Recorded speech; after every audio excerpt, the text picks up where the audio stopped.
Assalamualaikum warahmatullahi wabarakatuh. Perkenalkan nama saya Arin Marcelina dengan NIM 2303662. Di sini saya akan menjelaskan mengenai tugas masa depan dalam mata kuliah algoritma dan pemrograman 2 untuk keberkahannya, maka saya tidak melakukan kecurangan seperti yang telah dispesifikasikan. Amin. Nah, di sini ada 3 file. Yang pertama ada file header.h. Nah, di sini tuh saya membuat 3 typed def untuk mendeklarasikan data-data yang ada di dalam file-file tersebut gitu. Karena ada 3 file gitu. Nah, kemudian ada array dalam array. Nah, di sini tuh buat nampung data yang ada di dalam setiap file gitu. Nah, kemudian ada array biasa untuk menampung data sementara. Nah, di sini tuh gunanya untuk update sama insertnya gitu. Nah, kemudian ada variabel yang gunanya untuk menampung atau menyimpan jumlah dari setiap data yang ada di dalam tiap file gitu. Nah, kemudian ada variabel-variabel yang bakal kita gunain nanti untuk pemrosesannya. Nah, kemudian ada fungsi-fungsi yang bakal kita gunain untuk menjalankan program ini. Nah, file yang kedua adalah main.c. Nah, di file main.c ini saya membuat atau mendeklarasikan 5 variabel buat menampung instruksi karena instruksi yang bakal bisa input di dalam kita tuh maksimal 5 gitu. Nah, kemudian ada tampilan awal ketika kita masuk di dalam program ini. Nah, kemudian ada animasinya. Nah, di animasi ini tiap barisnya bakal tampil dengan jeda 1 detik. Nah, kemudian kita bakal manggil si fungsi prosesnya untuk menjalankan proses dalam program ini. Nah, kita lanjut aja di mesin.c, yaitu file yang ketiga. Nah, di sini yang pertama ada fungsi dalam mesin ya, fungsi dalam mesin kata gitu. Nah, di sini mungkin sama ya. Nah, selanjutnya saya bakal ngejelasin tentang read file anggotanya aja, fungsi buat read datanya. Nah, di fungsi ini gunanya tuh untuk membaca atau read gitu. Jadi itu membaca data yang ada di dalam setiap file gitu. Kemudian ada read. Nah, tadi kalau read itu kan kita membaca nih. Nah, kalau read ini tuh kita menuliskan. Jadi tuh kita menuliskan data ke dalam file-file tersebut gitu. Nah, kemudian ada fungsi proses. Nah, di fungsi proses ini tuh sangat penting gitu karena yang tadi dipanggil di main tuh fungsi proses.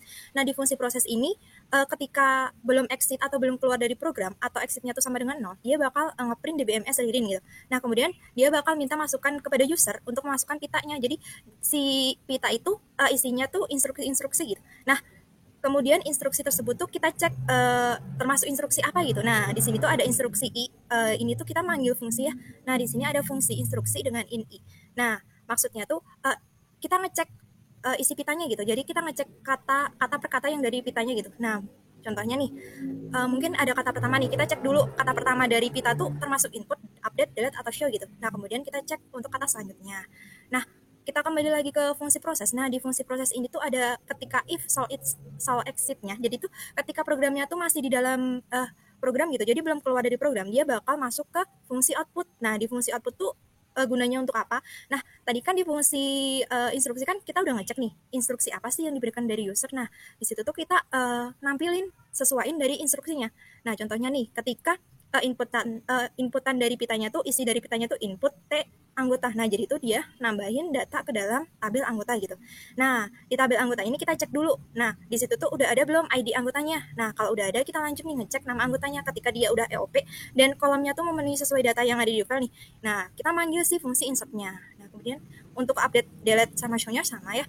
Nah, kemudian ketika kita masukinnya jangan lupa bahagia hari ini si pitanya ya. Nah, dia tuh bakal keluar dari program jadi dia exit gitu.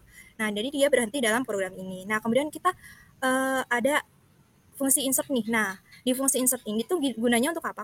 Gunanya untuk menambahin data gitu. Ketika kita nambahin data ke file-filenya gitu.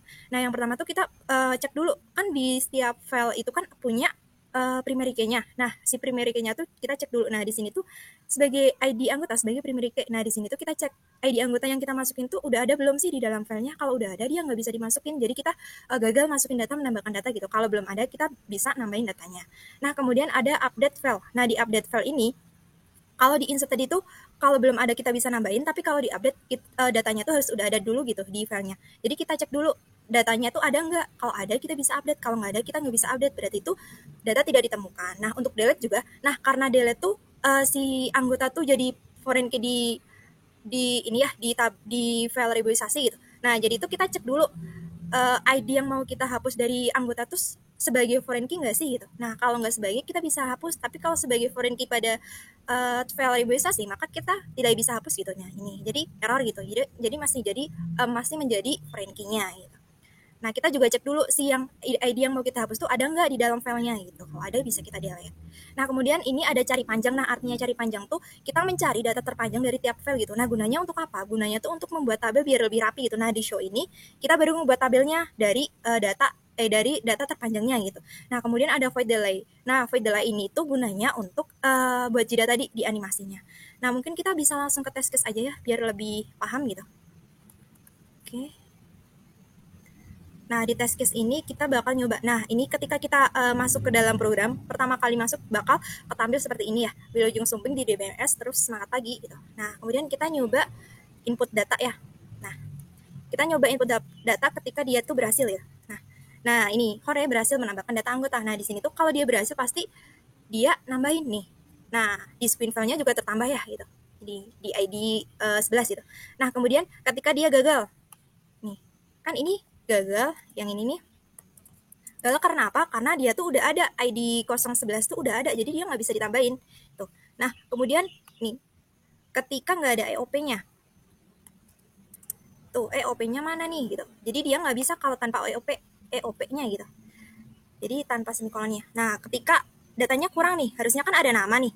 Nah, datanya kurang, dia nggak bisa. Tapi ketika datanya juga lebih dari tabelnya gitu, itu juga error ya. Nih, jadi data kelebihan gitu. Nah, kemudian ketika dia tuh input data, tapi nggak manggil si tabelnya. Nah, tabel yang mana yang mau ditambahin gitu. Jadi error juga. Nah, ini untuk kasus pada tabel teriboisasi ya. Nah, di sini tuh kan dia punya foreign key nih. Tapi ketika dia nambahin data, tapi foreign key-nya tuh nggak ada di dalam data yang jadi foreign key-nya gitu. Nah, kode gunung tidak ditemukan gitu. Nah, kemudian ketika yang nggak ada tuh ketika ID-nya. Nih, tuh instruksi salah. Oh ya, nih inputnya salah ya. Oke, kita ulang. Input. Nah, ini nanti bakal errornya di ID-nya. ID 01 tuh 012 tuh nggak ada gitu. Nah, ini. Kemudian kita update ya. Tadi kan udah input, sekarang kita update. Nah, update. Nah, berhasil ya. Kita update tadi tuh namanya Ririn, sekarang jadi Mars.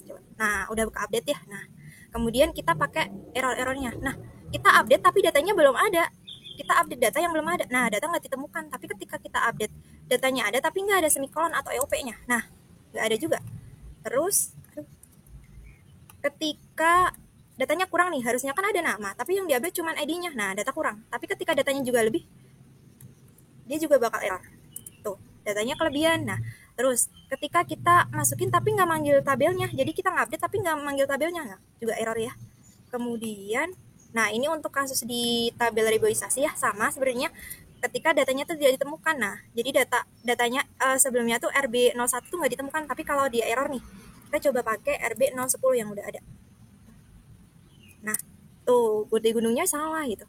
Tapi ketika kita pakai ini, ketika ID-nya yang salah. Nah, ID-nya yang salah. Tuh, dia juga salah. Nah, kemudian kita pakai delete ya. Kita pakai delete yang ini dulu. Nah, kita nge-delete data yang nggak ada. Nah, kalau ini kita nge-delete data tapi nggak ada foreign key, nggak ada EOP-nya gitu. Nah, ini ketika delete tapi dia sebagai foreign key tuh. Nih, ketika delete tapi dia nggak ada ID-nya. Tuh. Ketika delete tapi dia nggak manggil si tabelnya. Tuh. Nah, kemudian ini delete ini tuh baru benar. Jadi kalau dia benar tuh itu kan di delete, nah dia kehapus ya. Nah kemudian tinggal show ya. Nah di show ini kita coba show gunung, tuh data gunungnya. Kemudian show anggota keluar ya. Kemudian show reboisasi keluar juga. Nah kemudian show. Nah ini untuk joinnya. Nah ini ketika error ya, kalau kita show tapi tanpa EOP, nah error. Nah kemudian ini jangan lupa bahagia hari ini, berarti dia bakal exit.